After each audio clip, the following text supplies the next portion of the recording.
So we're coming off of our first freeze yesterday, and I am worried about my lettuce. Although they survived last night, I did cover them. They're the only thing I have out that, besides my white potatoes, that would be a little bit disturbed by this freeze. So my goal is to grab some of that so we can eat it tonight and not let it go to waste. I did come home and cover it, and it looks like it's doing very well.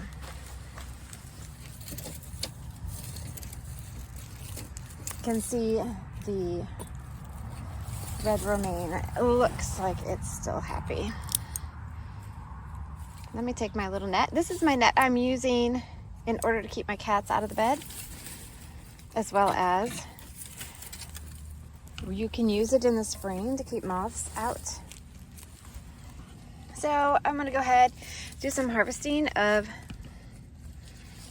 the lettuces. That way I can enjoy them before they're disturbed by the freeze. This is the red sails. Over here in this section, we have some collard greens. Now, it's still kind of a small plant, although it looks very healthy. Best way to encourage growth on these plants is to harvest them and use them. And I'm going to be making a sweet potato stew tonight. I can add these collard greens in and we can have a fresh, tiny little bit of salad.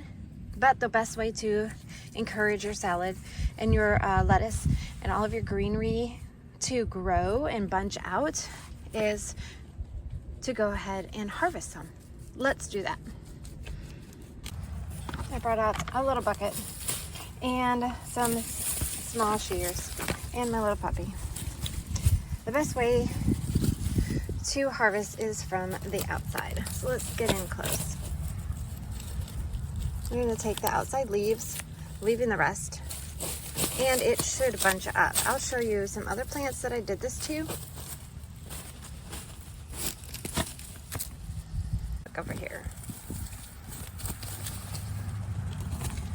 I'm taking the outer leaves off and then leaving the crown of your lettuce.